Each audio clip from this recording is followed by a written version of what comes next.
अगर खबरों में आगे बढ़ते हुए बात हो जाएगी मुंबई की, तो मुंबई दौरे पर सपा के 35 सांसद जाने वाले हैं। सपा सांसद बांद्रा में जनसभा में शिरकत करेंगे। एसपी महाराष्ट्र अध्यक्ष अबू आसिम ने इसकी जानकारी साझा की। मुंबई के दौरे पर जाएंगे सपा के 35 सांसद। बांद्रा में जनसभा होनी है।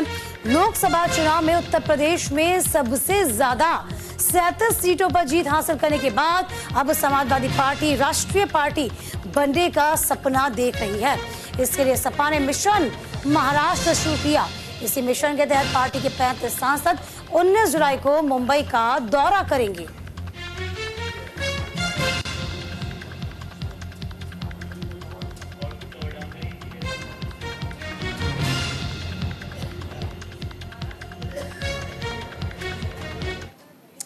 तो मुंबई के दौरे पर जाएंगे सपा के 35 सांसद। बांद्रा में होगी समाजवादी पार्टी की जनसभा। सपा के सांसद जनसभा में शिरकत करेंगे। लोकसभा चुनाव में यूपी के बेहतर प्रदर्शन के बाद अब महाराष्ट्र का रुख किया जा रहा है। समाजवादी पार्टी अब राष्ट्रीय पार्टी बनने का सपना भी देख रही है। आपको बता दें कि सपा के महाराष्ट्र प्रदेश अध्यक्ष अबू आसिम ने जानकारी दी। महाराष्ट्र विधानसभा चुनाव को लेकर एसपी का मिशन महाराष्ट्र अब शुरू हो गया। देखिए, विधानसभा चुनाव भी यहाँ पर होने हैं। यहाँ पर बारी बारी से तमाम राज्यों को खंगालने की कोशिश में समाजवादी पार्टी लगातार जुटी हुई है। तो 35 सांसदों का मुंबई का दौरा कई मायनों में बेहद खास माना जा रहा है।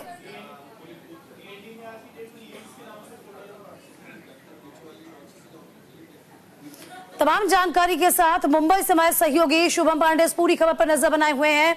शुभम, देखिए, समाजवादी पार्टी के 35 सांसदों का ये मुंबई का दौरा कई मायनों में बेहद खास हो जाता है। क्या कुछ मायने निकालें?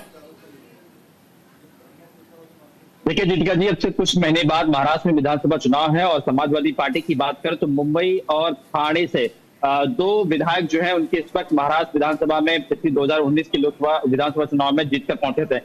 ऐसे में देखिए, समाजवादी पार्टी लोकसभा चुनाव में बीते लोकसभा चुनाव में अच्छा प्रदर्शन किए। इसी के तहत तमाम जो सांसद है उन्हें बुलाया गया ताकि यहाँ के कार्यकर्ताओं के अंदर जोश भरा जाए और आगामी विधानसभा चुनाव में जो है ज्यादा से ज्यादा सीटों पर चुनाव लड़ जाए और ज्यादा से ज्यादा सीटें जो है जीती जाए, ताकि समाजवादी पार्टी का जो कद है वो महाराष्ट्र में बढ़कर जो है वो बढ़ते हुए दिखाई दे। देखिए, जो तमाम 35 सांसद हैं वो तकरीबन 2 बजे के आसपास मुंबई के ट्राइडेंट होटल में पहुंचेंगे, जहां पर उनका स्वागत किया जाएगा। यहाँ के कार्यकर्ताओं, यहाँ के लोकल नेताओं के साथ, अबू आसमी हो या चाहे रईस शेख हो, ये 2 विधायक है महाराष्ट्र समाजवादी पार्टी के। उसके बाद ये कुछ सांसद जो है वो मुंबई के सिद्धि विनायक मंदिर में जाएंगे, जहां पर भगवान श्री गणेश के दर्शन करेंगे। कहते हैं कोई भी शुभ काम करने से पहले भगवान श्री गणेश की जो है पूजा अर्चना की जाती है।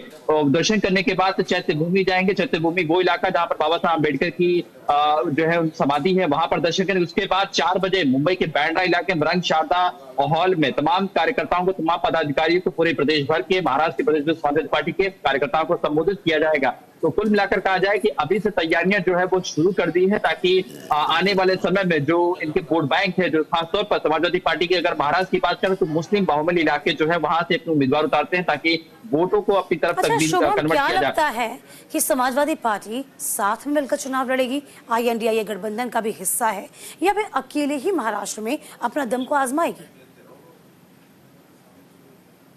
देखिए, महाराष्ट्र में इंडिया गठबंधन भले शामिल है, पर जहां तक जो जानकारी है कि शायद समाजवादी पार्टी कुछ सीटें जो उनकी आरक्षित है, जहां पर वो लगातार जीत के आते हैं, वो ऐसे सीटों की मांग कर सकते हैं। देखिए, अब देखना होगा कि क्या कांग्रेस, राष्ट्रवादी कांग्रेस पार्टी, जो शरद पवार का गुट है, उद्धव ठाकरे, वो सीटों से समझौता करते हैं या फिर समाजवादी पार्टी को वो सीटें दे देते हैं। ये तो आने वाला वक्त बताएगा। जब ये मीटिंग का दौर शुरू होगा, तमाम बड़े नेता बैठेंगे, सीटों पर चर्चा होगी, ये तो वक्त बताए। लेकिन इनकी जो 2 सीटें, एक मुंबई का गोवंडी इलाका तो दूसरा ठाणे जिले का भिवंडी इलाका, ये 2 सीटें हैं जहां पर मौजूदा समय में इनके 2 विधायक हैं जो लगातार कई सालों से जीतते हुए आ रहे हैं। तो मुझे लगता है कि जहां पर 2024 का विधानसभा चुनाव होगा, इन 2 सीटों पर भी यही तो जो विधायक है वापस से चुनाव लड़ सकते हैं। अब देखना होगा कि और कितने सीटों पर ये विस्तार करते हैं और कितने महाराष्ट्र की अन्य सीटें मांगते हैं। ये तो आने वाला वक्त, आने वाला मीटिंग और आने वाला गठबंधन बताएगा। क्या गठबंधन रहते हैं, क्या गठबंधन से अलग होकर महाराष्ट्र चुनाव लड़ते हैं या फिर जीतने के बाद समर्थन देते हैं। कभी कभी ये भी स्ट्रैटेजी अपनाई जाती है ताकि विपक्ष की सीटें जो है वो कम आए। तो इस वजह से ये थोड़ा सा इंतजार करना होगा कि आखिर